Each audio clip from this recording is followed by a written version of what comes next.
11. The houses were left vacant on the land, and the land was vacant because of this. Only the tractor sheds of corrugated iron, silver and gleaming, were alive, and they were alive with metal and gasoline and oil, the discs of the plows shining. The tractors had lights shining, for there is no day and night for a tractor, and the discs turn the earth in the darkness and they glitter in the daylight. And when a horse stops work and goes into the barn, there is a life and a vitality left, there is a breathing and a warmth, and the feet shift on the straw, and the jaws clamp on the hay, and the ears and the eyes are alive. There is a warmth of life in the barn, and the heat and smell of life. But when the motor of a tractor stops, it is as dead as the ore it came from. The heat goes out of it like the living heat that leaves a corpse. Then the corrugated iron doors are closed and the tractor man drives home to town, perhaps 20 miles away, and he need not come back for weeks or months, for the tractor is dead. And this is easy and efficient. So easy that the wonder goes out of work, so efficient that the wonder goes out of land and the working of it, and with the wonder the deep understanding and the relation. And in the tractor man there grows the contempt that comes only to a stranger who has little understanding and no relation. For nitrates are not the land, nor phosphates, and the length of fiber in the cotton is not the land. Carbon is not a man, nor salt nor water nor calcium. He is all these, but he is much more, and the land is so much more than its analysis. The man who is more than his chemistry, walking on the earth, turning his plow point for a stone, dropping his handles to slide over an outcropping, kneeling in the earth to eat his lunch, that man who is more than his elements knows the land that is more than its analysis. But the machine man, driving a dead tractor on land he does not know and love, understands only chemistry, and he is contemptuous of the land and of himself. When the corrugated iron doors are shut, he goes home, and his home is not the land. The doors of the empty houses swung open, and drifted back and forth in the wind. Bands of little boys came out from the towns to break the windows and to pick over the debris, looking for treasures. And here's a knife with half the blade gone. That's a good thing. And, smells like a rat died here. And look what Whitey wrote on the wall. He wrote that in the toilet in school, too, and teacher made him wash it off. When the folks first left, and the evening of the first day came, the hunting cats slouched in from the fields and mewed on the porch. And when no one came out, the cats crept through the open doors and walked mewing through the empty rooms. And then they went back to the fields and were wild cats from then on, hunting gophers and field mice, and sleeping in ditches in the daytime. When the night came, the bats, which had stopped at the doors for fear of light, swooped into the houses and sailed through the empty rooms, and in a little while they stayed in dark room corners during the day, folded their wings high, and hung head down among the rafters, and the smell of their droppings was in the empty houses. And the mice moved in and stored weed seeds in corners, in boxes, in the backs of drawers in the kitchens. And weasels came in to hunt the mice, and the brown owls flew shrieking in and out again. Now there came a little shower. The weeds sprang up in front of the doorstep, where they had not been allowed, and grass grew up through the porch boards. The houses were vacant, and a vacant house falls quickly apart. Splits started up the sheathing from the rusted nails. A dust settled on the floors, and only mouse and weasel and cat tracks disturbed it. One night the wind loosened a shingle and flipped it to the ground. The next wind pried into the hole where the shingle had been, lifted off 3, and the next, a dozen. The midday sun burned through the hole and threw a glaring spot on the floor. The wild cats crept in from the fields at night, but they did not mew at the doorstep anymore. They moved like shadows of a cloud across the room, into the rooms to hunt the mice. And on windy nights the doors banged, and the ragged curtains fluttered in the broken windows. 12. Highway 66 is the main migrant road. 66, the long concrete path across the country, waving gently up and down on the map, from the Mississippi to Bakersfield, over the red lands and the gray lands, twisting up into the mountains, crossing the divide and down into the bright and terrible desert, and across the desert to the mountains again, and into the rich California valleys. 66 is the path of a people in flight, refugees from dust and shrinking land, from the thunder of tractors and shrinking ownership, from the desert's slow northward invasion, from the twisting winds that howl up out of Texas, from the floods that bring no richness to the land and steal what little richness is there. From all of these the people are in flight, and they come into 66 from the tributary side roads, from the wagon tracks and the rutted country roads. 66 is the mother road, the road of flight. Clarksville and Ozark and Van Buren and Fort Smith on 64, and there's an end of Arkansas. And all the roads into Oklahoma City, 66 down from Tulsa, 270 up from McAlester. 81 from Wichita Falls south, from Enid north. Edmond, McLeod, Purcell. 66 out of Oklahoma City, El Reno and Clinton, going west on 66. Hydro, Elk City, and Tucson, and there's an end to Oklahoma. 66 across the panhandle of Texas. Shamrock and McLean, Conway and Amarillo, the Yellow. Wild Dorado and Vega and Boise, and there's an end of Texas. To Tucumcari and Santa Rosa and into the New Mexican mountains to Albuquerque, where the road comes down from Santa Fe. Then down the gorged Rio Grande to Los Lunas and west again on 66 to Gallup, and there's the border of New Mexico. And now the high mountains. Holbrook and Winslow and Flagstaff in the high mountains of Arizona. Then the Great Plateau rolling like a groundswell. Ash Fork and Kingman and Stone Mountains again, where water must be hauled and sold. Then out of the broken sun-rotted mountains of Arizona to the Colorado, with green reeds on its banks, and that's the end of Arizona. There's California just over the river, and a pretty town to start it. Needles, on the river. But the river is a stranger in this place. Up from Needles and over a burned range, and there's the desert. And 66 goes on over the terrible desert, where the distance shimmers and the Black Center Mountains hang unbearably in the distance. At last there's Barstow, and more desert until at last the mountains rise up again, the good mountains, and 66 winds through them. Then suddenly a pass, and below the beautiful valley, below orchards and vineyards and little houses, and in the distance a city. And, oh, my God, it's over. The people in flight streamed out on 66, sometimes a single car, sometimes a little caravan. All day they rolled slowly along the road, and at night they stopped near water. In the day ancient leaky radiators sent up columns of steam, loose connecting rods hammered and pounded. And the men driving the trucks and the overloaded cars listened apprehensively. How far between towns? It is a terror between towns.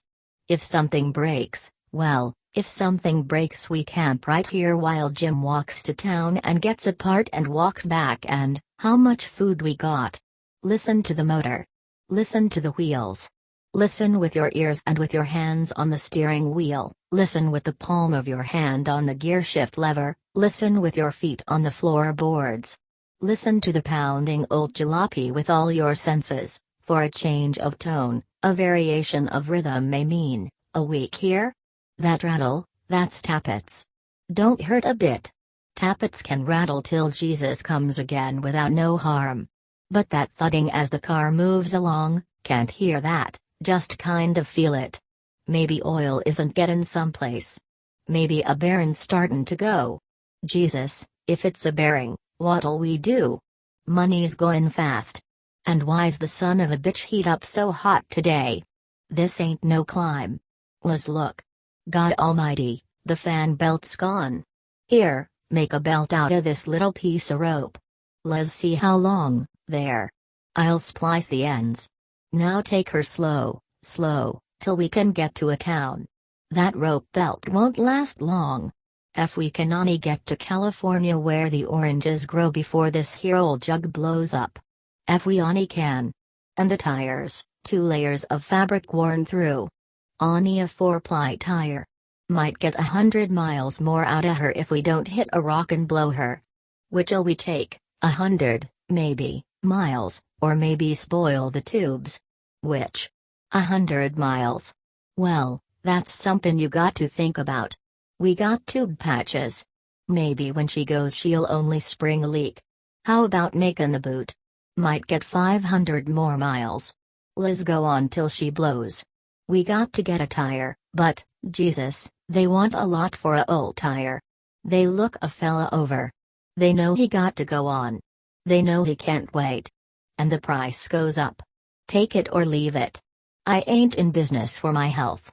I'm here sellin' tires. I ain't giving 'em away. I can't help what happens to you. I got to think what happens to me. How far's the next town? I seen 42 cars you fellas go by yesterday. Where you all come from? Where all of you goin'? Well, California's a big state. It ain't that big. The whole United States ain't that big. It ain't that big. It ain't big enough. There ain't room enough for you and me, for your kind and my kind, for rich and poor together all in one country, for thieves and honest men. For hunger and fat. Why'n't you go back where you come from? This is a free country. Fella can go where he wants. That's what you think. Ever hear of the Border Patrol on the California line? Police from Los Angeles, stopped you bastards, turned you back. Says, if you can't buy no real estate we don't want you. Says, got a driver's license. Liz see it. Tore it up. Says you can't come in without no driver's license. It's a free country. Well, try to get some freedom to do. Fella says you're as free as you got jack to pay for it. In California they got high wages. I got a handbill here tells about it. Baloney. I seen folks comin' back. Somebody's kiddin' you. You want that tire or don't ya? Got to take it, but, Jesus, mister, it cuts into our money. We ain't got much left. Well, I ain't no charity. Take her along. Got to, I guess. Let's look her over. Open her up, look at the casing, you son of a bitch, you said the casing was good. She's broke damn near through. The hell she is. Well, by George. How come I didn't see that?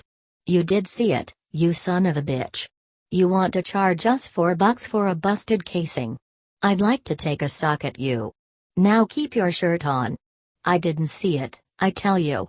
Here, tell you what I'll do. I'll give you this one for $3.50. You'll take a flying jump at the moon. We'll try to make the next town.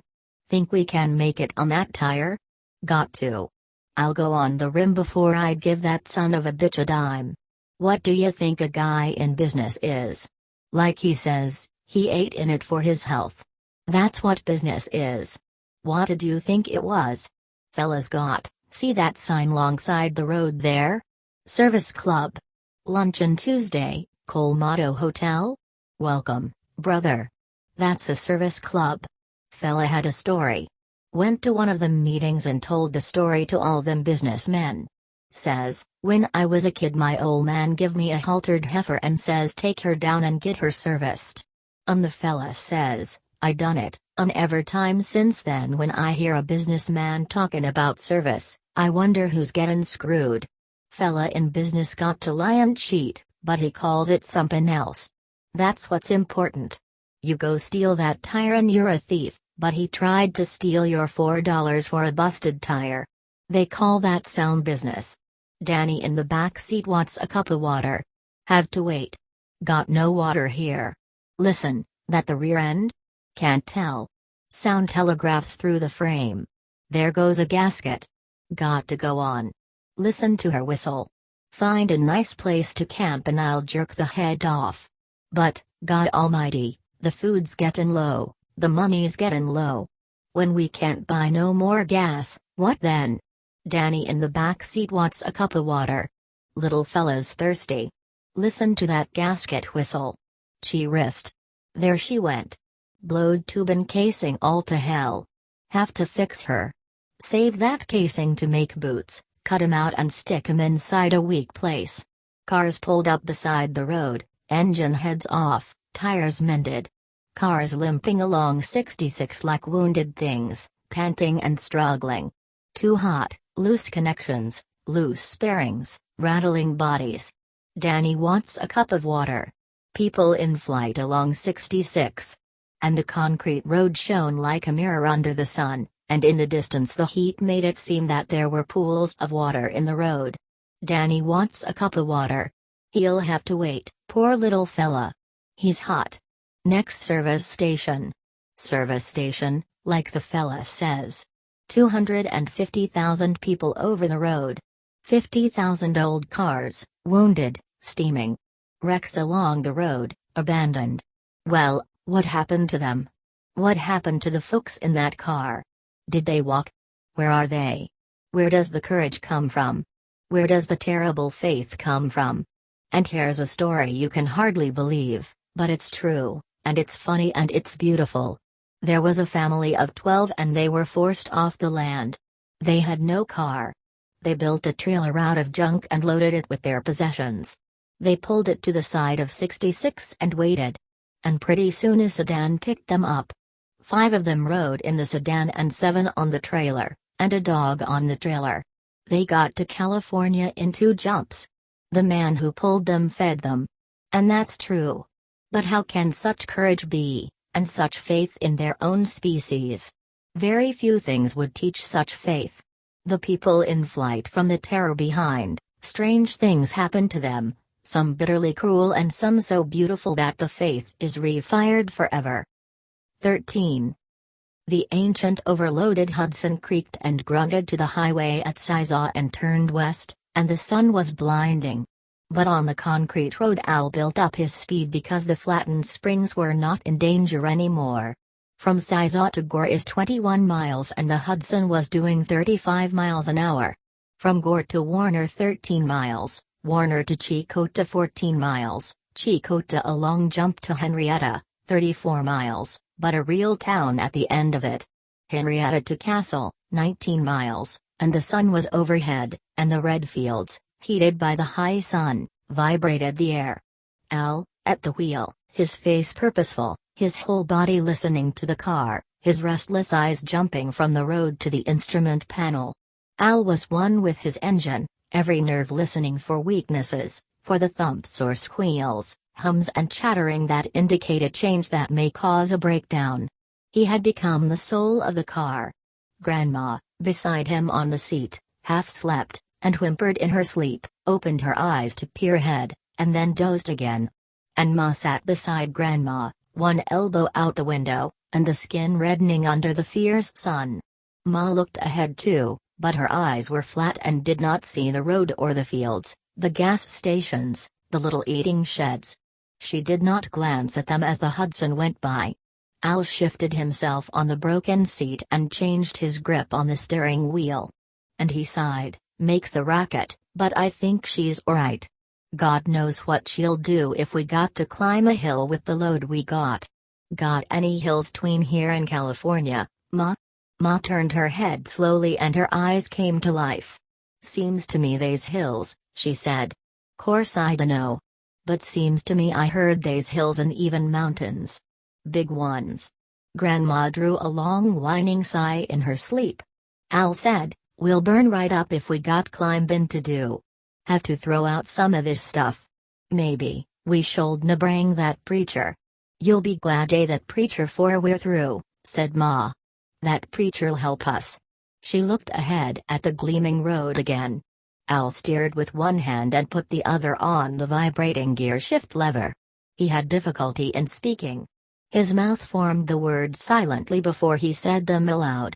"Ma," she looked slowly around at him, her head swaying a little with the car's motion. "Ma, you scared o' goin'? You scared o' goin' to a new place?" Her eyes grew thoughtful and soft. "A little," she said. "Only it ain't like scared so much. I'm Jewess in here waitin'. When somethin' happens that I got to do somethin', I'll do it. Ain't you thinkin' what's it gonna be like when we get there? Ain't you scared it won't be nice like we thought?" "No," she said quickly. "No, I ain't. You can't do that. I can't do that. It's too much, livin' too many lives. Up ahead they's 1,000 lives we might live, but when it comes, it'll only be one. If I go ahead on all of 'em, it's too much. You got to live ahead 'cause you're so young, but it's you the road goin' by for me. And it's Jew, how soon they gonna want to eat some more pork bones? Her face tightened. That's all I can do. I can't do no more. All the rest'd get upset if I done any more'n that. They all depend on me, Jew, thinkin' about that. Grandma yawned shrilly and opened her eyes. She looked wildly about. I got to get out, praise God, she said. First clump of brush, said Al. They's one up ahead. Brush or no brush, I got to get out, I tell ya. And she began to whine, I got to get out. I got to get out. Al speeded up, and when he came to the low brush he pulled up short. Ma threw the door open and half pulled the struggling old lady out beside the road and into the bushes. And Ma held her so Grandma would not fall when she squatted. On top of the truck the others stirred to life. Their faces were shining with sunburn they could not escape. Tom and Cassie and Noah and Uncle John let themselves wearily down. Ruthie and Winfield swarmed down the sideboards and went off into the bushes. Connie helped Rose of Sharon gently down. Under the canvas, Grandpa was awake, his head sticking out, but his eyes were drugged and watery and still senseless. He watched the others, but there was little recognition in his watching. Tom called to him, "Want to come down, Grandpa?" The old eyes turned listlessly to him. "No," said Grandpa. For a moment the fierceness came into his eyes. "I ain't goin', I tell you. Gonna stay like Mully." And then he lost interest again. Ma came back, helping Grandma up the bank to the highway. "Tom," she said. "Get that pan of bones, under the canvas in back. We got to eat somethin'." Tom got the pan and passed it around, and the family stood by the roadside, gnawing the crisp particles from the pork bones. "Sure lucky we brang these along," said Pa. "Get so stiff up there can't hardly move." "Where's the water? Ain't it up with you?" Ma asked. "I set out that gallon jug." Pa climbed the sides and looked under the canvas. "It ain't here. We must have forgot it." Thirst set in instantly. Winfield moaned, "I want a drink. I want a drink." The men licked their lips, suddenly conscious of their thirst. And a little panic started. Al felt the fear growing. "We'll get water first service station we come to. We need some gas too." The family swarmed up the truck sides. Ma helped Grandma in and got in beside her. Al started the motor and they moved on. Castle to Peyton 25 miles and the sun passed the zenith and started down. And the radiator cap began to jiggle up and down and steam started to whish out.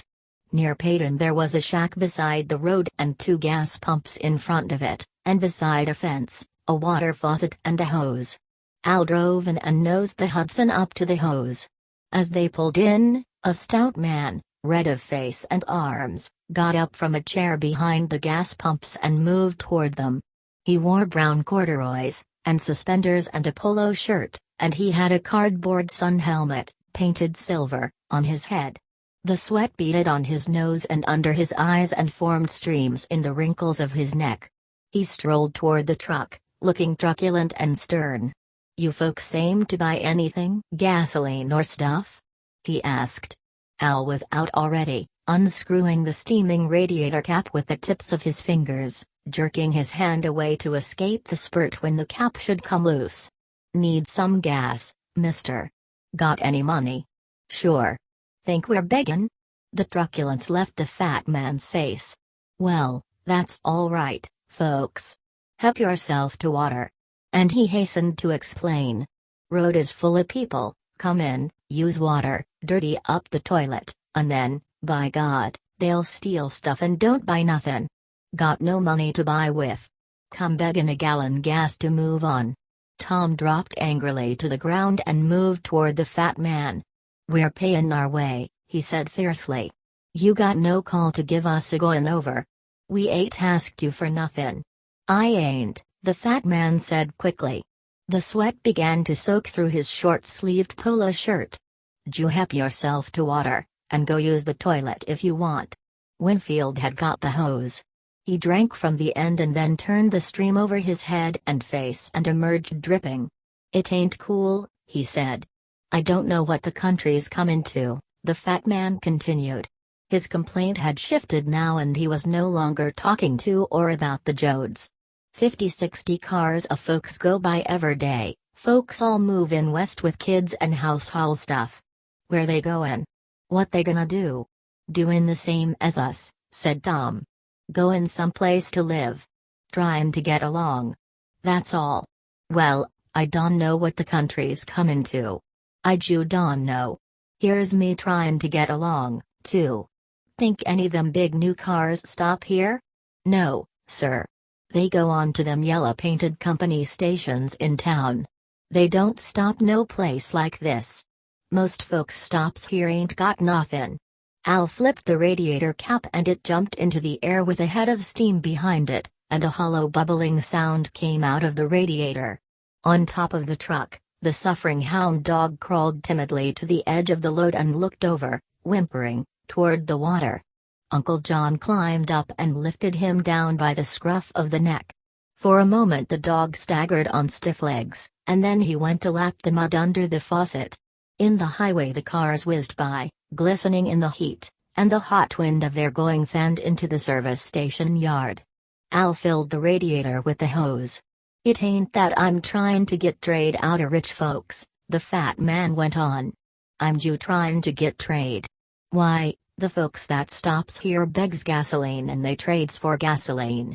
I could show you in my back room the stuff they'll trade for gas and oil, beds and baby buggies and pots and pans. One family traded a doll their kid had for a gallon. And what am I gonna do with the stuff, open a junk shop? Why, one fella wanted to gimme his shoes for a gallon.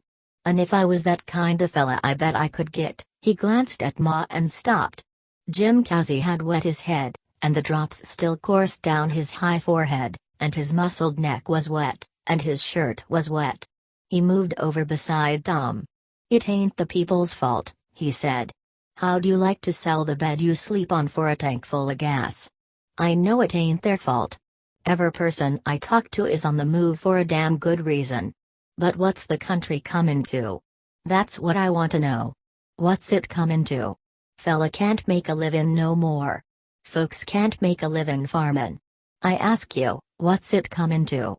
I can't figure her out. Everybody I ask, they can't figure her out. Fella wants to trade his shoes so he can get 100 miles on. I can't figure her out. He took off his silver hat and wiped his forehead with his palm. And Tom took off his cap and wiped his forehead with it. He went to the hose and wet the cap through and squeezed it and put it on again.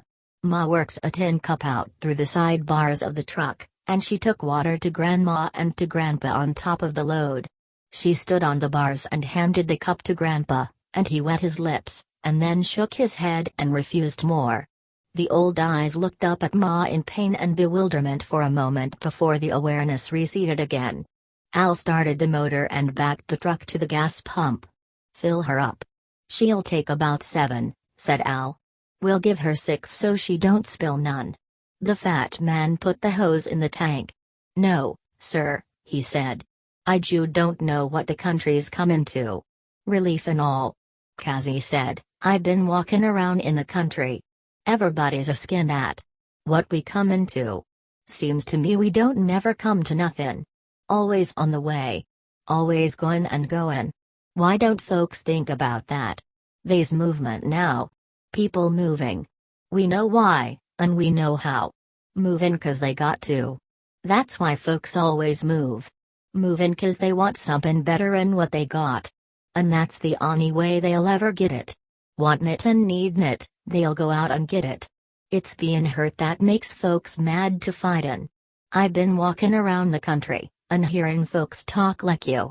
The fat man pumped the gasoline and the needle turned on the pump dial, recording the amount.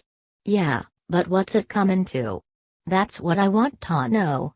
Tom broke in irritably, well, you ain't never gonna know.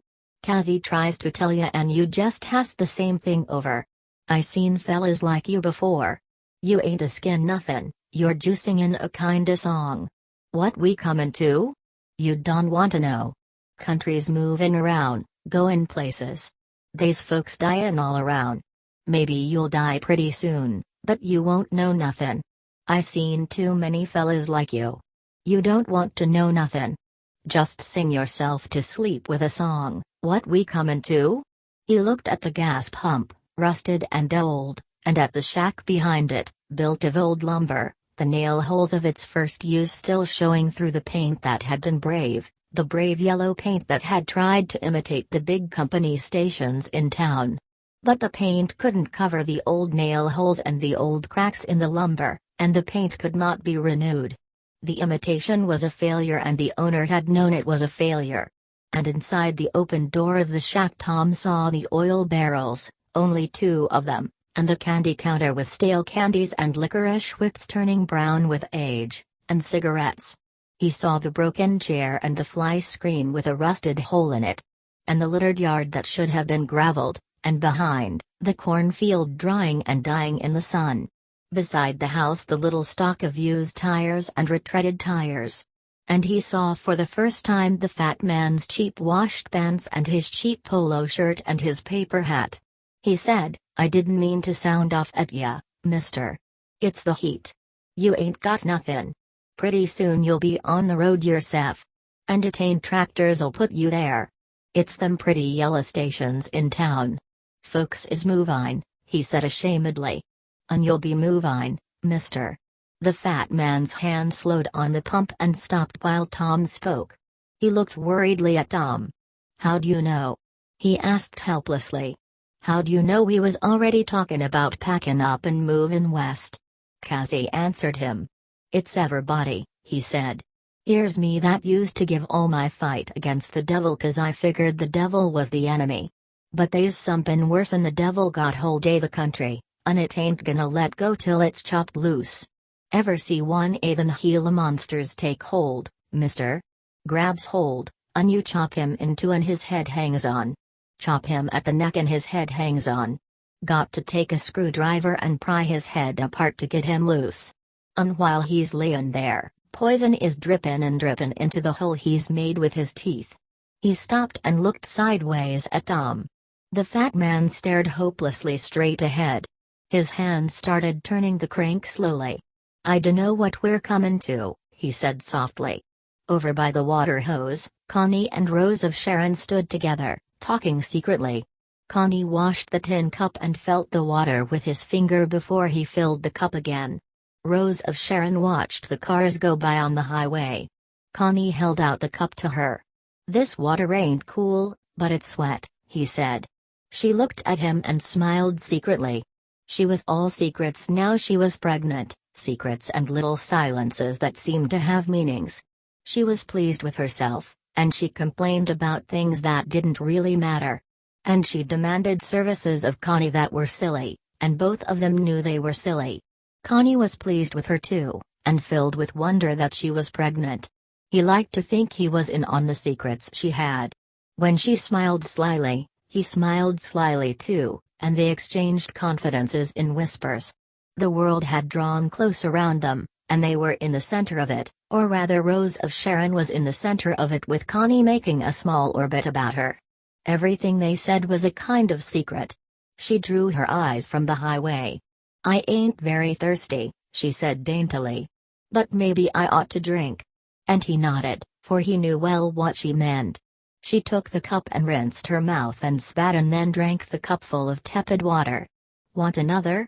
he asked. "Jew a half." And so he filled the cup just half, and gave it to her. A Lincoln Zephyr, silvery and low, whisked by. She turned to see where the others were and saw them clustered about the truck. "Reassured?" she said. "How'd you like to be going along in that?" Connie sighed, "Maybe, after." They both knew what he meant. "And if there's plenty work in California, we'll get our own car."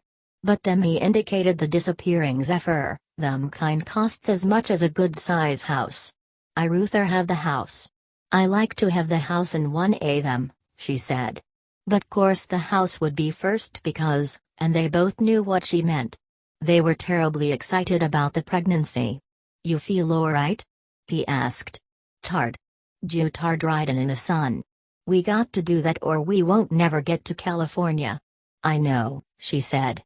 The dog wandered, sniffing, past the truck, trotted to the puddle under the hose again and lapped at the muddy water. And then he moved away, nose down and ears hanging. He sniffed his way among the dusty weeds beside the road, to the edge of the pavement. He raised his head and looked across, and then started over. Rose of Sharon screamed shrilly. A big swift car whisked near, tires squealed. The dog dodged helplessly, and with a shriek, cut off in the middle, went under the wheels. The big car slowed for a moment and faces looked back, and then it gathered greater speed and disappeared. And the dog, a blot of blood and tangled, burst intestines, kicked slowly in the road. Rose of Sharon's eyes were wide. "You think it'll hurt?" she begged. "Think it'll hurt?" Connie put his arm around her. "Come set down," he said. "It wasn't nothin'. But I felt it hurt. I felt it kinda jar when I yelled. Come set down. It wasn't nothin'. It won't hurt." He led her to the side of the truck away from the dying dog and sat her down on the running board. Tom and Uncle John walked out to the mess. The last quiver was going out of the crushed body. Tom took it by the legs and dragged it to the side of the road. Uncle John looked embarrassed, as though it were his fault. "I ought to tied him up," he said. Pa looked down at the dog for a moment and then he turned away. "Let's get outta here," he said. "I don't know how we was gonna feed him anyways." "Just as well, maybe." The fat man came from behind the truck. "I'm sorry, folks," he said. "A dog chewed on last no time near a highway. I had 3 dogs run over in a year. Don't keep none, no more." And he said, "Don't you folks worry none about it. I'll take care of him. Bury him out in the cornfield." Ma walked over to Rose of Sharon, where she sat, still shuddering, on the running board. "You all right, Rose of Sharon?" she asked. "You feelin' poorly? I seen that. Give me a start." "I heard ya yip," said Ma. "Get yourself laced up, now. You suppose it might have hurt?" "No," said Ma.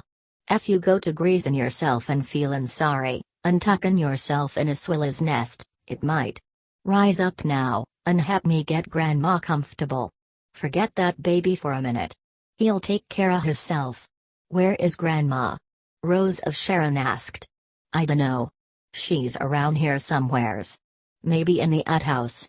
The girl went toward the toilet, and in a moment she came out, helping Grandma along.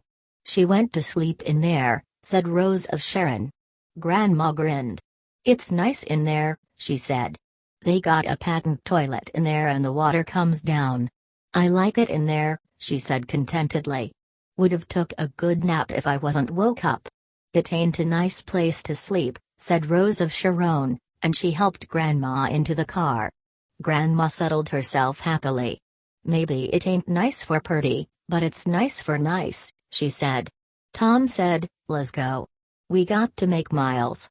Pa whistled shrilly. "Now where them kids go?" He whistled again, putting his fingers in his mouth. In a moment they broke from the cornfield, Ruthie ahead and Winfield trailing her. "Eggs!" Ruthie cried. "Look!" A dozen soft, grayish-white eggs were in her grubby hand. And as she held up her hand, her eyes fell upon the dead dog beside the road. "Oh!" she said. Ruthie and Winfield walked slowly toward the dog. They inspected him. Pa called to them, "Come on, you, 'less you want to get left." They turned solemnly and walked to the truck. Ruthie looked once more at the gray reptile legs in her hand, and then she threw them away. They climbed up the side of the truck. "His eyes was still open," said Ruthie in a hushed tone. But Winfield gloried in the scene.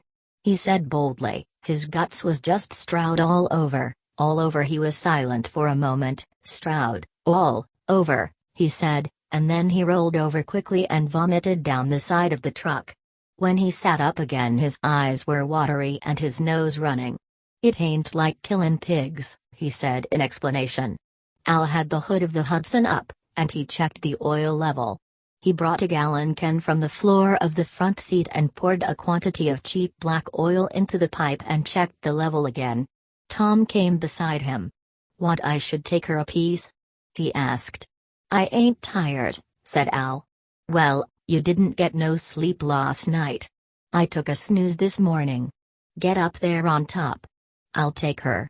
Alright, Al said reluctantly. But watch the oil gauge pretty close. Take her slow.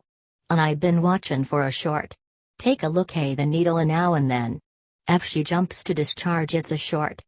Take her slow, Tom. She's overloaded. Tom laughed. I'll watch her, he said. You can rees easy. The family piled on top of the truck again. Ma settled herself beside Grandma in the seat, and Tom took his place and started the motor. Sure is loose, he said, and he put it in gear and pulled away down the highway. The motor droned along steadily and the sun receded down the sky in front of them. Grandma slept steadily, and even Ma dropped her head forward and dozed. Tom pulled his cap over his eyes to shut out the blinding sun.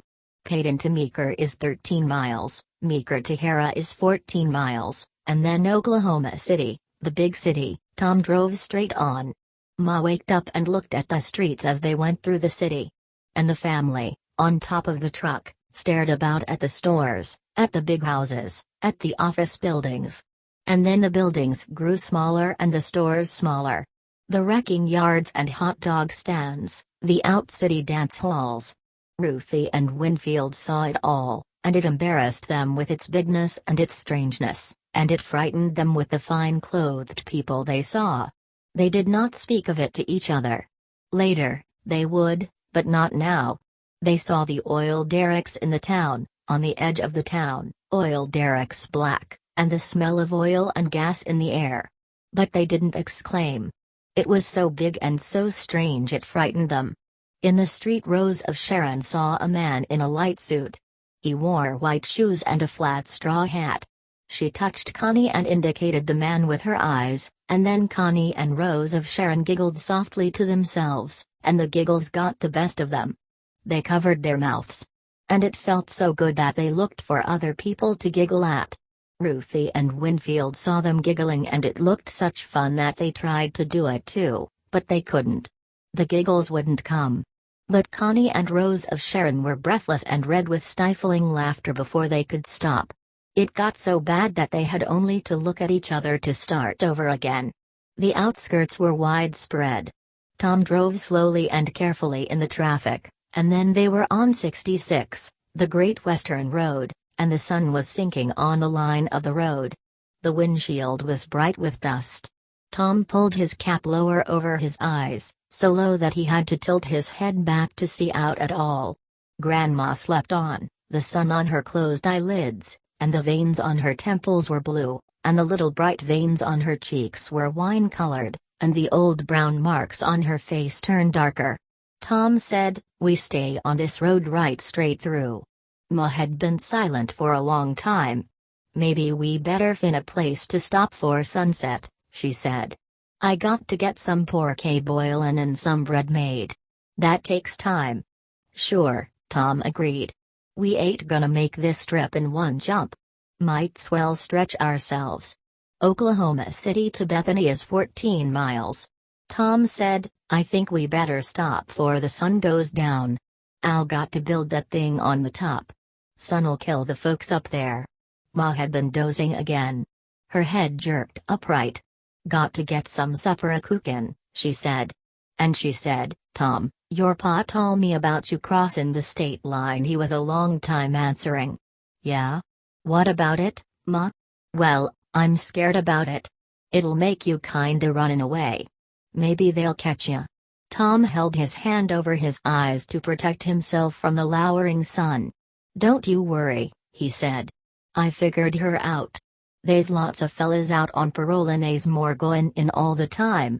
If I get caught for anything else out west, well, then they got my picture and my prints in Washington. They'll send me back. But if I don't do no crimes, they won't give a damn." "Well, I'm scared about it. Sometimes you do a crime, and you don't even know it's bad. Maybe they got crimes in California we don't even know about. Maybe you gonna do something and it's all right, and in California it ain't all right. Be you the same if I wasn't on parole," he said. "Only if I get caught I get a bigger jolt than other folks." "Now you quit worryin'," he said. We got plenty to worry about 'thout you figuring out things to worry about. I can't help it, she said. Minute you cross the line you done a crime. Well, that's better'n stickin' around Sizsaw and starvin' to death, he said. We better look out for a place to stop. They went through Bethany and out on the other side. In a ditch, where a culvert went under the road, an old touring car was pulled off the highway and a little tent was pitched beside it, and smoke came out of a stovepipe through the tent. Tom pointed ahead. There's some folks campin'. Looks like as good a place as we seen. He slowed his motor and pulled to a stop beside the road. The hood of the old touring car was up, and a middle-aged man stood looking down at the motor. He wore a cheap straw sombrero, a blue shirt, and a black, spotted vest, and his jeans were stiff and shiny with dirt. His face was lean, the deep cheek lines great furrows down his face so that his cheekbones and chin stood out sharply. He looked up at the Joad truck and his eyes were puzzled and angry. Tom leaned out of the window. Any law against folks stoppin' here for the night? The man had seen only the truck. His eyes focused down on Tom. I dunno, he said. We only stopped here 'cause we couldn't get no further. Any water here? The man pointed to a service station shack about a quarter of a mile ahead. They's water there they'll let you take a bucket of. Tom hesitated. Well, you suppose we could camp down longside? The lean man looked puzzled. We don't own it, he said. We only stopped here 'cause this goddamn old trap wouldn't go no further. Tom insisted. Anyways you're here and we ain't. You got a right to say if you an neighbors or not. The appeal to hospitality had an instant effect. The lean face broke into a smile. Why, sure, come on off the road. Proud to have ya. And he called, Sari, there's some folks going to stay with us. Come on out and say how d'ya do. Sari ain't well, he added.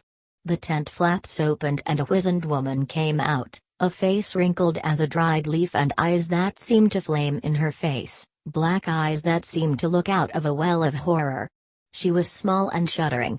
She held herself upright by a tent flap, and the hand holding on to the canvas was a skeleton covered with wrinkled skin. When she spoke her voice had a beautiful low timbre, soft and modulated, and yet with ringing overtones.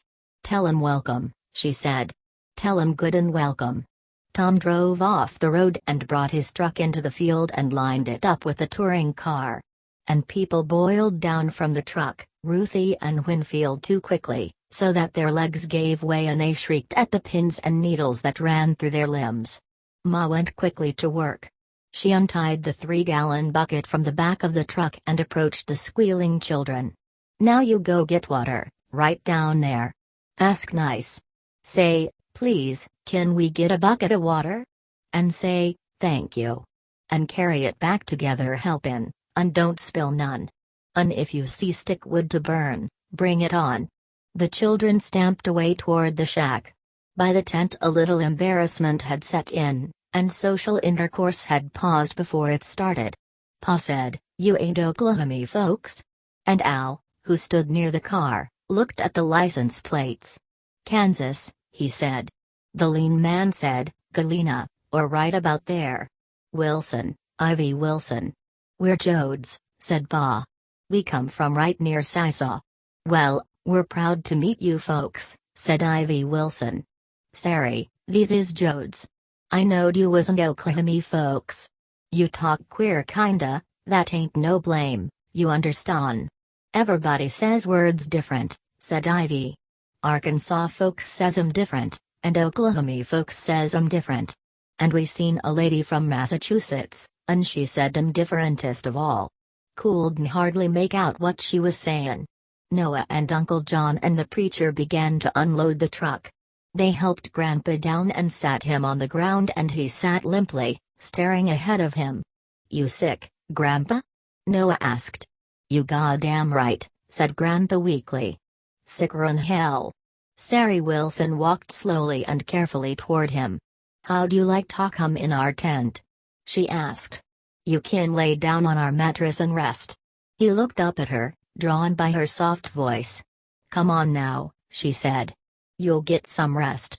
We'll help you over." Without warning, Grandpa began to cry. His chin wavered and his old lips tightened over his mouth and he sobbed hoarsely. Ma rushed over to him and put her arms around him. She lifted him to his feet, her broad back straining, and she half lifted, half helped him into the tent. Uncle John said, "He must be good and sick. He ain't never done that before.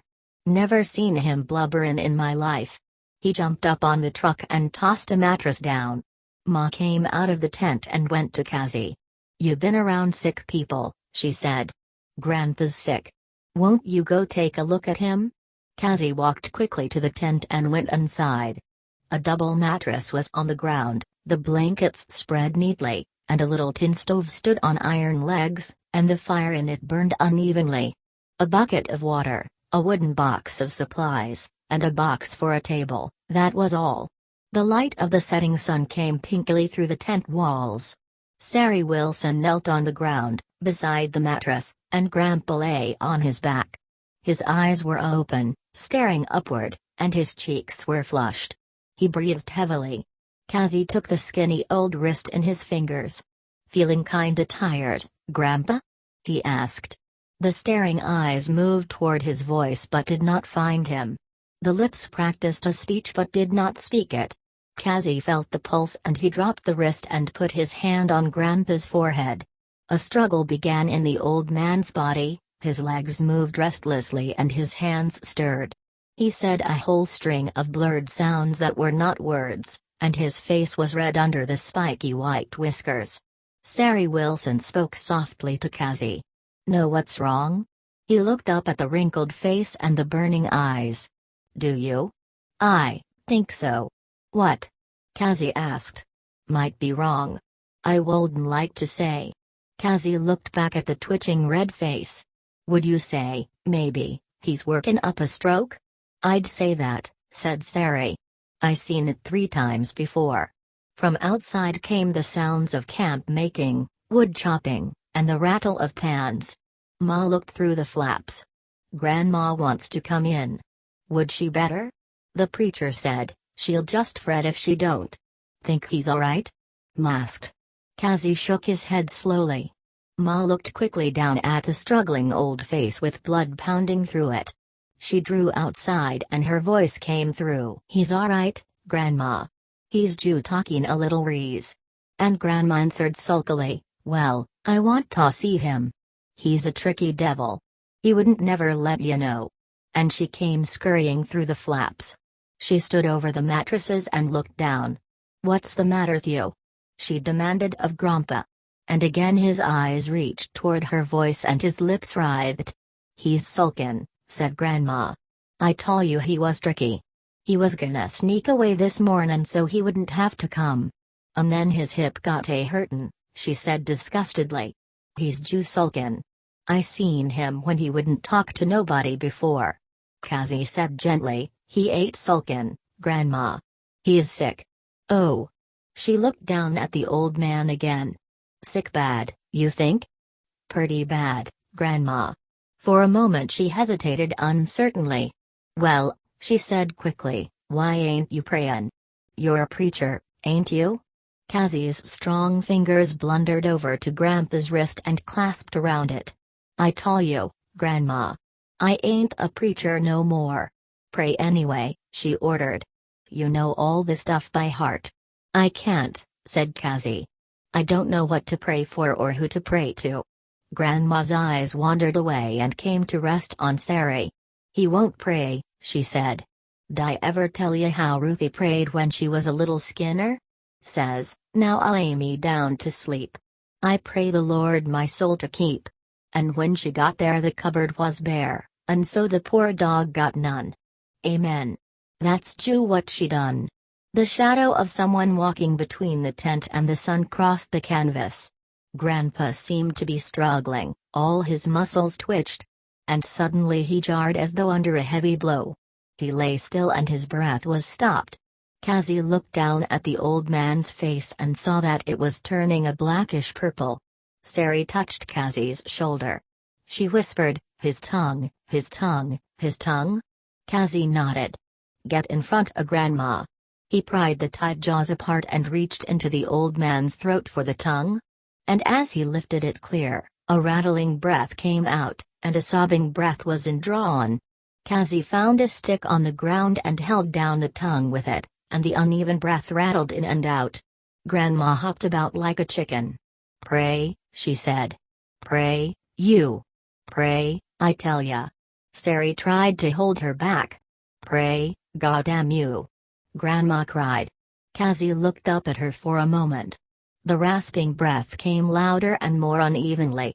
"Our Father who art in heaven, hallowed be thy name, glory," shouted Grandma. "Thy kingdom come, thy will be done, on earth, as it is in heaven. Amen." A long gasping sigh came from the open mouth, and then a crying release of air. "Give us this day our daily bread, and forgive us." The breathing had stopped. Kazi looked down into Grandpa's eyes, and they were clear and deep and penetrating, and there was a knowing, serene look in them. "Hallelujah," said Grandma. "Go on." "Amen," said Kazi. Grandma was still then. And outside the tent all the noise had stopped. A car whished by on the highway. Kazi still knelt on the floor beside the mattress. The people outside were listening, standing quietly intent on the sounds of dying. Sari took Grandma by the arm and led her outside, and Grandma moved with dignity and held her head high. She walked for the family and held her head straight for the family. Sari took her to a mattress lying on the ground and sat her down on it. And Grandma looked straight ahead, proudly, for she was on show now. The tent was still, and at last Kazi spread the tent flaps with his hands and stepped out. Pusked softly. "What was it?" "Stroke," said Kazi. "A good quick stroke." Life began to move again. The sun touched the horizon and flattened over it. And along the highway there came a long line of huge freight trucks with red sides. They rumbled along, putting a little earthquake in the ground, and the standing exhaust pipes sputtered blue smoke from the diesel oil. One man drove each truck, and his relief man slept in a bunk high up against the ceiling. But the trucks never stopped. They thundered day and night, and the ground shook under their heavy march. The family became a unit. Pa squatted down on the ground, and Uncle John beside him. Pa was the head of the family now. Ma stood behind him. Noah and Tom and Al squatted, and the preacher sat down, and then reclined on his elbow. Connie and Rose of Sharon walked at a distance. Now Ruthie and Winfield, clattering up with a bucket of water held between them, felt the change, and they slowed up and set down the bucket and moved quietly to stand with Ma. Grandma sat proudly, coldly, until the group was formed, until no one looked at her, and then she lay down and covered her face with her arm. The red sun set and left a shining twilight on the land, so that faces were bright in the evening and eyes shone in reflection of the sky. The evening picked up light where it could. Pa said, "It was in Mr. Wilson's tent." Uncle John nodded. "He loaned his tent. Fine friendly folks," Pa said softly. Wilson stood by his broken car, and Sari had gone to the mattress to sit beside Grandma, but Sari was careful not to touch her. Pa called, "Mr. Wilson." The man scuffed near and squatted down, and Sari came and stood beside him. Pa said, "We're thankful to you folks." "We're proud to help," said Wilson. "We're beholden to you," said Pa. "There's no beholden in a time of dying," said Wilson, and Sari echoed him, "Never no beholden." Al said, "I'll fix your car, me and Tom will." And Al looked proud that he could return the family's obligation.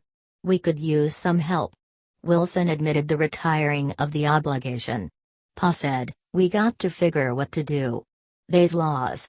You got to report a death, and when you do that, they either take $40 for the undertaker or they take him for a pauper." Uncle John broke in, "We never did have no paupers." Tom said, "Maybe we got to learn. We never got booted off no land before, neither. We done it clean," said Pa. "There can't no blame be laid on us. We never took nothin' we couldn't pay, we never suffered no man's charity. When Tom here got in trouble we could hold up our heads. He only done what any man would a done." "Then what'll we do?" Uncle John asked. We go in like the law says and they'll come out for him. We only got $150. They take 40 to bury Grandpa and we won't get to California, or else they'll bury him a pauper." The men stirred restively, and they studied the darkening ground in front of their knees. Pa said softly, "Grandpa buried his paw with his own hand, done it in dignity, and shaped the grave nice with his own shovel. That was a time when a man had the right to be buried by his own son and a son had the right to bury his own father. The law says different now," said Uncle John. "Sometimes the law can't be followed no way," said Pa. "Not in decency, anyways. They's lots of times you can't. When Floyd was loose and goin' wild, law said we got to give him up, and nobody give him up. Sometimes a fella got to sift the law. I'm sayin' now I got the right to bury my own pa. Anybody got somethin' to say?" The preacher rose high on his elbow. "Law changes," he said, "but got to's go on. You got the right to do what you got to do." Pa turned to Uncle John. "It's your right to, John. You got any word against?" "No word against," said Uncle John. "Only it's like hidin' him in the night. Grandpa's way was to come out a shootin'." Pa said ashamedly, "We can't do like Grandpa done. We got to get to California 'fore our money gives out." Tom broke in, "Sometimes fellas work and dig up a man and then they raise hell and figure he been killed. The government's got more interest in a dead man than a live one. They'll go hell scrapin' tryin' to fin out who he was and how he died. I offer we put a note of writin' in a bottle and lay it with Grandpa, tellin' who he is and how he died, and why he's buried here." Pa nodded agreement. "Tha's good. Wrote out in a nice hon. Be not so lonesome too, knowin' his name is there with him, not you a old fella lonesome underground. Any more stuff to say?" The circle was silent. Pa turned his head to Ma. "You'll lay him out?" "I'll lay him out," said Ma. "But who's to get supper?" Sari Wilson said, "I'll get supper. You go right ahead. Me and that big girl of yourn." "We sure thank you," said Ma. "Noah, you get into them kegs and bring out some nice pork. Salt won't be deep in it yet, but it'll be right nice eatin'." "We got a half sack of potatoes," said Sari. Ma said, "Gimme $2 half." Pa dug in his pocket and gave her the silver. She found the basin, filled it full of water, and went into the tent. It was nearly dark in there. Sari came in and lighted a candle and stuck it upright on a box and then she went out. For a moment Ma looked down at the dead old man. And then in pity she tore a strip from her own apron and tied up his jaw. She straightened his limbs, folded his hands over his chest. She held his eyelids down and laid a silver piece on each one. She buttoned his shirt and washed his face. Sari looked in, saying, "Can I give you any help?" Ma looked slowly up. "Come in," she said. "I like to talk to ya." "That's a good big girl you got," said Sari. "She's right in peeling potatoes. What can I do to help?" "I was gonna wash Grandpa all over," said Ma, "but he got no other clothes to put on. And course your quilt's spoilt. Can't never get the smell of death from a quilt. I seen a dog growl and shake at a mattress my ma died on, and that was 2 years later. We'll drop him in your quilt. We'll make it up to you. We got a quilt for you." Sari said, "You shouldn't talk like that. We're proud to help. I ain't felt so safe in a long time. People needs to help." Ma nodded. "They do," she said. She looked long into the old whiskery face, with its bound jaw and silver eyes shining in the candlelight. "He ain't gonna look natural. We'll wrap him up." The old lady took it good. "Why, she's so old," said Ma, "maybe she don't even rightly know what happened. Maybe she won't really know for quite a while. Besides, us folks takes a pride holdin' in. My pa used to say, anybody can break down. It takes a man not to. We always try to hold in." She folded the quilt neatly about Grandpa's legs and around his shoulders. She brought the corner of the quilt over his head like a cowl and pulled it down over his face. Sari handed her half a dozen big safety pins, and she pinned the quilt neatly and tightly about the long package. And at last she stood up. It won't be bad burying, she said. We got a preacher to see him in, and his folks is all around. Suddenly she swayed a little, and Sari went to her and steadied her. It's sleep, Ma said in a shamed tone. No, I'm alright. We been so busy getting ready, you see. Come out in the air, Sari said. Yeah, I'm all done here. Sari blew out the candle and the two went out. A bright fire burned in the bottom of the little gulch. And Tom, with sticks and wire, had made supports from which two kettles hung and bubbled furiously, and good steam poured out under the lids. Rose of Sharon knelt on the ground out of range of the burning heat, and she had a long spoon in her hand. She saw Ma come out of the tent, and she stood up and went to her. Ma, she said. I got to ask. Scared again? Ma asked. Why, you can't get through 9 months without sorrow. But will it hurt the baby? Ma said, they used to be a sayin', a chile born out of sorrow'll be a happy chile. Isn't that so, Miss Wilson? I heard it like that, said Sari. And I heard the other, born out of too much joy'll be a doleful boy. I'm all jumpy inside, said Rose of Sharon. Well, we ain't none of us jumpin' for fun, said Ma. You'd just keep watchin' the pots. On the edge of the ring of firelight the men had gathered. For tools they had a shovel and a mattock. Pa marked out the ground, 8 feet long and 3 feet wide. The work went on in relays. Pa chopped the earth with the mattock and then Uncle John shoveled it out. Al chopped and Tom shoveled. Noah chopped and Connie shoveled. And the hole drove down, for the work never diminished in speed. The shovels of dirt flew out of the hole in quick spurts. When Tom was shoulder deep in the rectangular pit, he said, How deep, Pa? Good and deep. A couple feet more. You get out now, Tom, and get that paper wrote. Tom boosted himself out of the hole and Noah took his place. Tom went to Ma, where she tended the fire. We got any paper and pen, Ma? Ma shook her head slowly, No. Oh. That's one thing we didn't bring. She looked toward Sari. And the little woman walked quickly to her tent. She brought back a Bible and a half pencil. Here, she said. They's a clear page in front. Use that and tear it out. She handed book and pencil to Tom. Tom sat down in the firelight. He squinted his eyes in concentration, and at last wrote slowly and carefully on the end paper in big clear letters, This here is William James Joad, died of a stroke, old man. His folks buried him because they got no money to pay for funerals. Nobody killed him. Jew a stroke and he died. He stopped. Ma, listen to this here. He read it slowly to her. Why, that sounds nice, she said. Can't you stick on somethin' from scripture so it'll be religious? Open up and get a sayin', somethin' out of scripture. Got to be short, said Tom. I ain't got much room left on the page. Sari said, How about God have mercy on his soul? No, said Tom. Sounds too much like he was hung. I'll copy somethin'. He turned the pages and read, mumbling his lips, saying the words under his breath.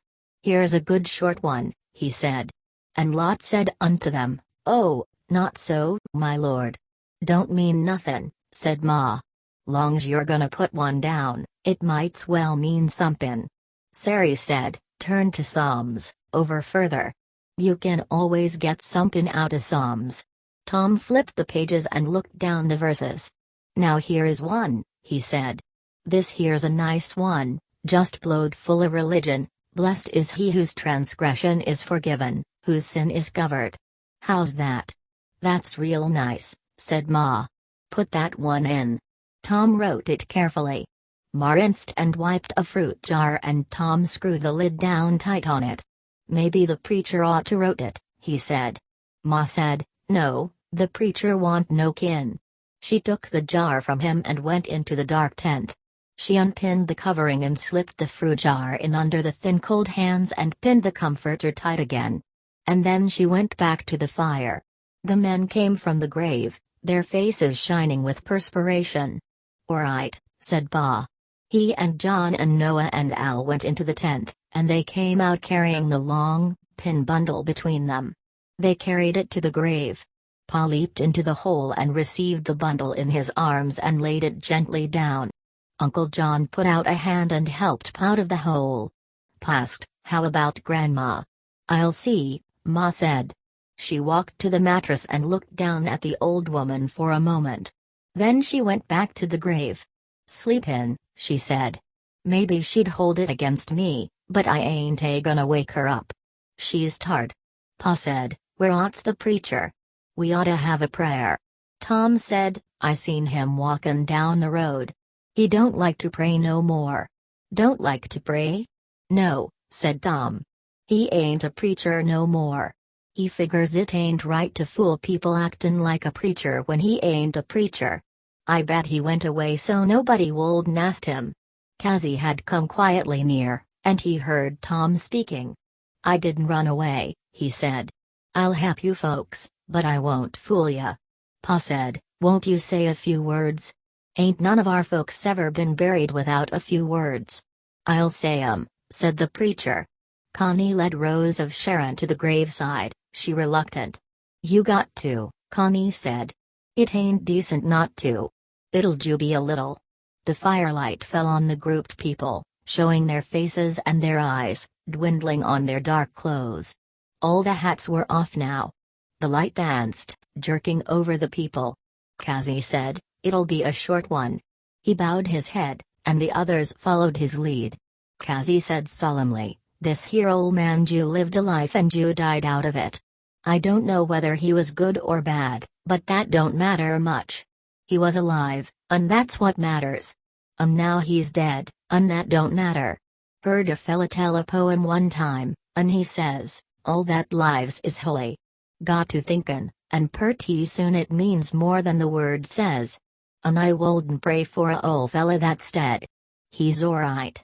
He got a job to do, but it's all laid out for him and there's only one way to do it. But us, we got a job to do, and they's 1,000 ways, and we don't know which one to take. And if I was to pray, it'd be for the folks that don't know which way to turn. Grandpa here, he got the easy straight. And now cover him up and let him get to his work." He raised his head. Pa said, "Amen," and the others muttered, "Amen." Then Pa took the shovel, half filled it with dirt, and spread it gently into the black hole. He handed the shovel to Uncle John, and John dropped in a shovelful. Then the shovel went from hand to hand until every man had his turn. When all had taken their duty and their right, Pa attacked the mound of loose dirt and hurriedly filled the hole. The women moved back to the fire to see to supper. Ruthie and Winfield watched, absorbed. Ruthie said solemnly, "Grandpa's down under there." And Winfield looked at her with horrified eyes. And then he ran away to the fire and sat on the ground and sobbed to himself. Pa half filled the hole, and then he stood panting with the effort while Uncle John finished it. And John was shaping up the mound when Tom stopped him. "Listen," Tom said. "If we leave a grave, they'll have it open in no time. We got to hide it. Level her off and wheels through dry grass. We got to do that." Pa said, "I didn't think that. It ain't right to leave a grave unmounded." "Can't help it," said Tom. "They'd dig him right up, and we'd get it for breaking the law. You know what I get if I break the law?" "Yeah," Pa said. "I forgot that." He took the shovel from John and leveled the grave. "She'll sink, come winter," he said. "Can't help that," said Tom. "We'll be a long ways off by winter. Tromp her in good, and we'll strew stuff over her." When the pork and potatoes were done, the families sat about on the ground and ate, and they were quiet, staring into the fire. Wilson, tearing a slab of meat with his teeth, sighed with contentment. "Nice eatin' pig," he said.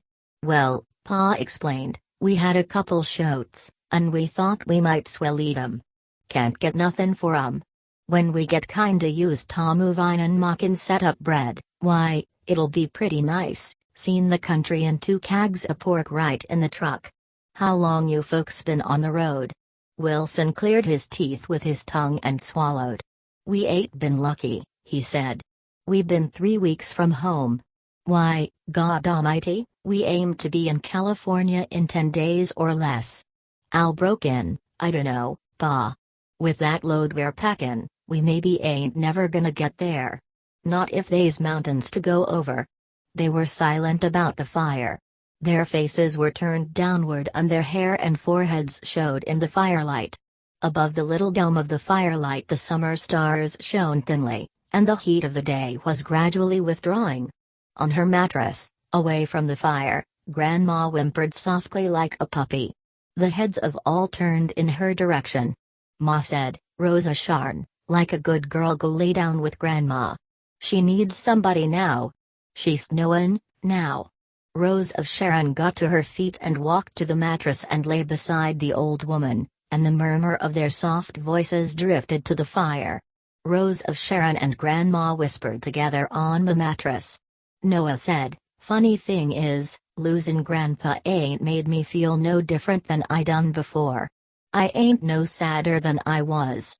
"It's just the same thing," Cassie said. "Grandpa and the old place, they was do the same thing." Al said, "It's a goddamn shame. He been talkin' what he's gonna do, how he gonna squeeze grapes over his head and let the juice run in his whiskers, and all stuff like that." Cassie said, "He was foolin', all the time. I think he knowed it." "And Grandpa didn't die tonight. He died the minute you took him off the place." "You sure ain't that?" Pa cried. "Why, no. Oh, he was breathin'," Cassie went on, "but he was dead. He was that place, and he knowed it." Uncle John said, "Did you know he was a dyin'?" "Yeah," said Cassie. "I knowed it." John gazed at him, and a horror grew in his face. "And you didn't tell nobody? What good?" Cassie asked. We might of did somethin'." "What?" "I don't know, but, no," Cassie said, "you couldn't a done nothin'. Your way was fixed and Grandpa didn't have no part in it. He didn't suffer none. Not after fust thing this mornin'. He's just stayin' with the land. He couldn't leave it." Uncle John sighed deeply. Wilson said, "We had to leave my brother Will." The heads turned toward him. "Him and me had 40s side by side. He's older'n me. Neither one ever drove a car. Well, we went in and we saw everything. Will, he bought a car, and they give him a kid to show him how to use it. So the afternoon 'fore we're gonna start, Will and Aunt Minnie go a practicin'. Will he comes to a bend in the road and he yells whoa and yanks back, and he goes through a fence. And he yells whoa, you bastard, and tromps down on the gas and goes over into a gulch. And there he was. Didn't have nothing more to sell and didn't have no car. But it were his own damn fault, praise God. He's so damn mad he won't come along with us, ju set there a cussin' and a cussin'. What's he gonna do? I dunno. He's too mad to figure. And we couldn't wait. Only had $85 to go on. We couldn't set and cut it up, but we ate it up anyways. Didn't go 100 mile when a tooth in the rear end bust, and cost $30 to get her fix, and then we got to get a tire, and then a spark plug cracked, and Sari got sick. Had to stop 10 days. And now the goddamn car is bust again, and money's gettin' low. I dunno when we'll ever get to California. If I could Donnie fix a car, but I don't know nothing about cars." Al asked importantly, "What's the matter?" "Well, Shiju won't run. Starts and farts and stops. In a minute she'll start again, and then 'fore you can get her goin', she peters out again. Runs a minute and then dies?" "Yes, sir. And I can't keep her a-goin' no matter how much gas I give her. Got worse and worse, and now I can't get her a-movin' at all." Al was very proud and very mature, then. "I think you got a plugged gas line. I'll blow her out for ya." And Pa was proud too. "He's a good hand with a car," Pa said. "Well, I'll sure thank you for a hon. I sure will. Makes a fella kinda feel like a little kid when he can't fix nothin'. When we get to California I aim to get me a nice car. Maybe she won't break down." Pa said, "When we get there. Get in there's the trouble." "Oh, but she's worth it," said Wilson. "Why, I seen handbills how they need folks to pick fruit, and good wages. Why, d'you think how it's gonna be, under them shady trees a pickin' fruit and talking a bite ever once in a while? Why, hell, They don't care how much you eat 'cause they got so much. And with them good wages, maybe a fella can get hisself a little piece of land and work out for extra cash. Why, hell, in a couple years I bet a fella could have a place of his own. Pa said, we seen them handbills. I got one right here. He took out his purse and from it took a folded orange handbill. In black type it said, "Pea pickers wanted in California. Good wages all season. 800 pickers wanted." Wilson looked at it curiously. Why, that's the one I seen. The very same one. You suppose, maybe they got all 800 already? Pa said, this is Jew one little part of California. Why, that's the second biggest state we got. S'pose they did get all them 800. They's plenty places else. I rather pick fruit anyways. Like you says, under them trees and pickin' fruit, why, even the kids like to do that. Suddenly Al got up and walked to the Wilsons' touring car. He looked in for a moment and then came back and sat down.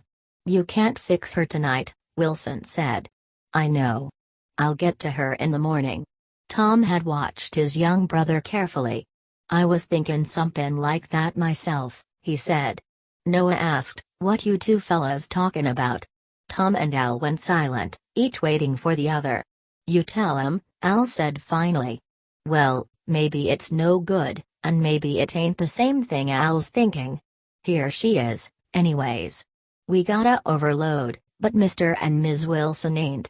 If some of us folks could ride with them and take some of their light stuff in the truck, we wouldn't break no springs and we could get up hills.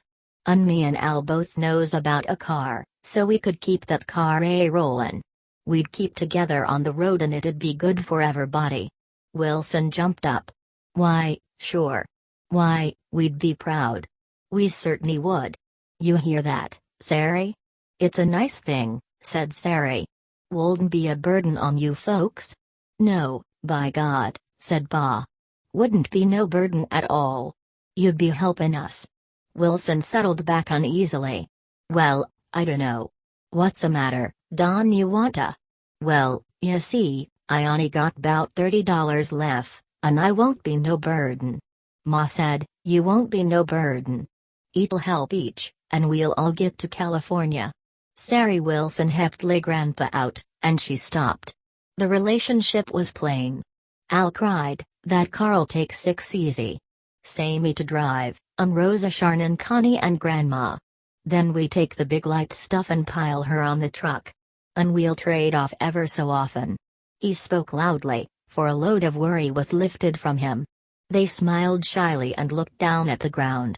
Pa fingered the dusty earth with his fingertips. He said, Ma favors a white house with oranges growing around. They's a big picture on a calendar she seen.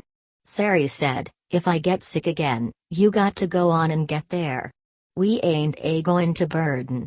Ma looked carefully at Sari, and she seemed to see for the first time the pain-tormented eyes and the face that was haunted and shrinking with pain. And Ma said, we gonna see you get through.